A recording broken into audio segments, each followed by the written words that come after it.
मैं पंकज सिंह एक दुर्घटना के बारे में बात करना चाहता हूं, जो कि ये कल ही 7 अगस्त को लगभग पौने 8 बजे घटित हुआ। और इससे मैं काफ़ी दुखी हूं, सही कहूं तो काफ़ी दुखी हूं। और यदि इसकी कहानी में जाऊं तो ये एक प्रकार का, जब एयरप्लेन लैंड करता है उस समय उसके स्किडिंग ऑफ होने की वजह से ये दुर्घटना होता है। और मैं इस दुर्घटना के बारे में और उसके साथ उसको एनिमेशन से समझाने की पूरी कोशिश करूँगा, इस कारण से क्योंकि इसको भविष्य में ना हो, क्यों ये हो रहा है वो समझाऊँगा, आप इसे समझ सके टेक्निकली और इसका प्रिवेंशन स्ट्रेटजी लिया जा सके। और साथ ही साथ इसके बारे में ये भी समझाने की कोशिश करूँगा कि ये घटना ऐसा नहीं है कि भारत में पहली बार हुई है। ये ऐसी घटना पहले भी हो चुकी है, लेकिन शायद इतने स्केल पे नहीं हुआ है, इसलिए शायद हम लोगों ने कभी इसे न्यूज़ में उतनी तवज्जो नहीं दिया है। तो हम लोग देखेंगे कि वस्तुतः हुआ क्या कि दुबई से एयर इंडिया की बोइंग 737-800 इवनिंग टाइम में इसने टेक ऑफ लिया और भारत में मालाबार तट के पास, जो कोझिकोड डिस्ट्रिक्ट है, वहाँ पर कैलीकट में ये लैंड हो रहा था। लैंड होते समय इस क्षेत्र में मैं देखूं तो बारिश भी काफ़ी तेज़ हो रहा था। और बारिश तेज़ होने की वजह से जो रनवे था वो काफ़ी ज़्यादा पानी के साथ थोड़ा सा फ्लड हो गया।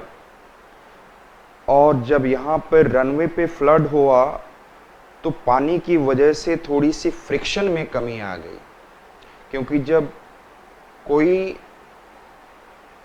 एरोप्लेन जब लैंड ऑन करता है तो उसे एक निश्चित सीमा तक एक फ्रिक्शन चाहिए होता है।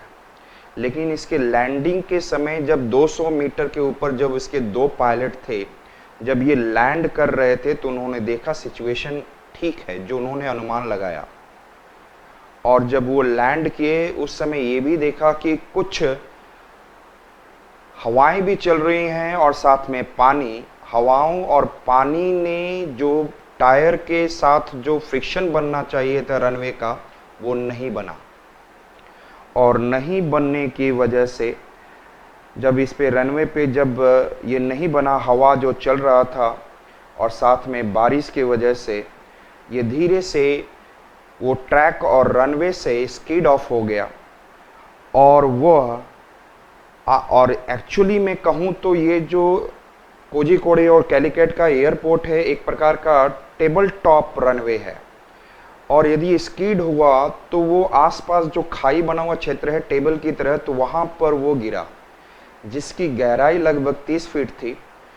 और जब गिरा तो उसके सामने जो गिरते समय जो आप देख सकते हैं कि गिरते समय जब गिरा तो ये जो सामने का पोर्शन होता है किसी भी एरोप्लेन का, फ्यूजलेज है सामने का बॉडी का, जब ये गिरा तो ये फ्यूजलेज की तरफ से जिधर कॉकपिट होता है, गिरते समय काफ़ी तेज से गिरा वो। और गिरने के बाद जो कॉकपिट में जो पायलट थे वो लोग तब तक लगभग क्रश कर गए, और आसपास एक कैप्टन और 4 क्रू मेंबर भी, वो भी काफ़ी ज़्यादा क्षतिग्रस्त हुए। और ये आप इससे महसूस कर सकते हैं कि किस प्रकार से ये टेबल टॉप है और आसपास जो विभिन्न क्षेत्र जो दिख रहा है आपको गहराई का है। जब ये गहराई का क्षेत्र जब दिख रहा है आपको तो ये काफ़ी ज़्यादा डेंजरस है। और जब गिरने के पश्चात ये एरोप्लेन 2 भागों में बट गया, 2 भागों में टूट गया, ब्रेक इन 2 पार्ट्स।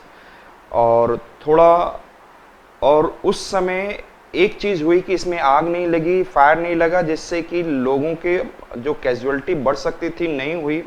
लेकिन वहाँ पर तुरंत ही आसपास के जो सिविल एविएशन के रिलेटेड जो रक्षा कर्मी थे, पुलिस थे, उन्होंने आकर एक्टिवली इस चीज़ को रेस्क्यू करने लगे और कुछ ही समय के पश्चात एनडीआरएफ की टीम भी आई और यहाँ पाया गया कि इसमें टोटल 191 यात्री थे टोटल, जिसको क्रू मेंबर और पायलट को मिलाकर, कैप्टन को मिलाकर, जिसमें कि 184 पैसेंजर थे। 184 पैसेंजर्स में से 174 जो थे वो आप देखेंगे कि 174 थे वो आपके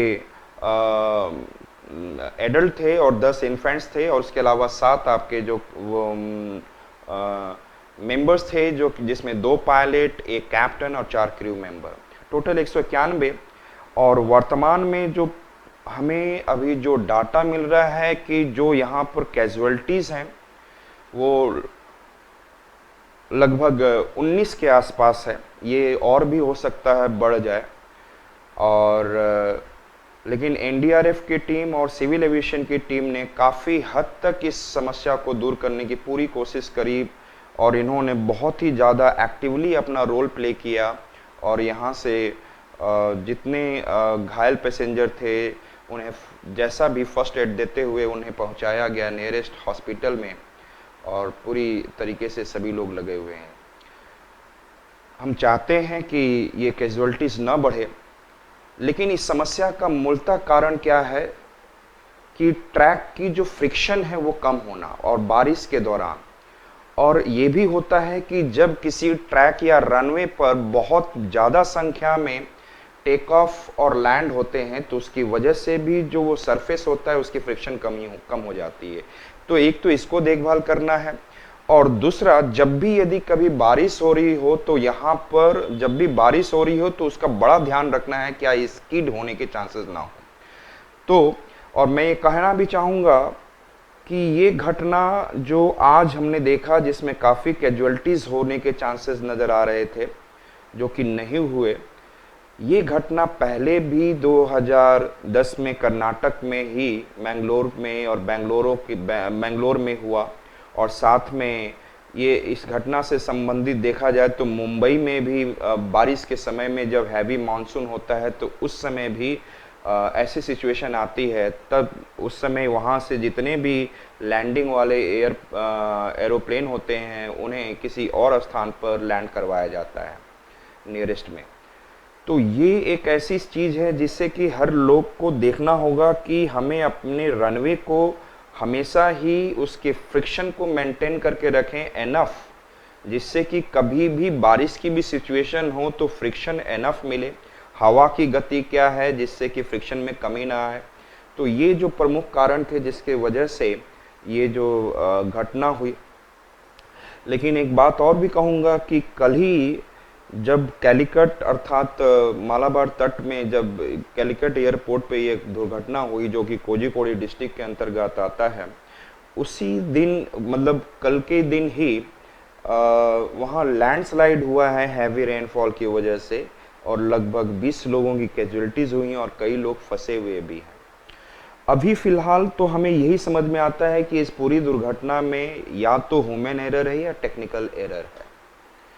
तो जो मैंने अपने तरफ से जो अपनी समझ से जो बताने, एनिमेशन की सहायता से बताने की कोशिश करी है कि इसका कारण टेक्निकल ये हो सकता है और हो सकता है कि बाद में जब जो इसके ब्लैक बॉक्स से कुछ जानकारी प्राप्त हो कि ये एक्चुअल में क्या कारण था, तो मैं आपके सामने दोबारा इससे संबंधित एक वीडियो बनाऊंगा जो कि रियल में बताएगा ये घटना का क्या कारण रहा।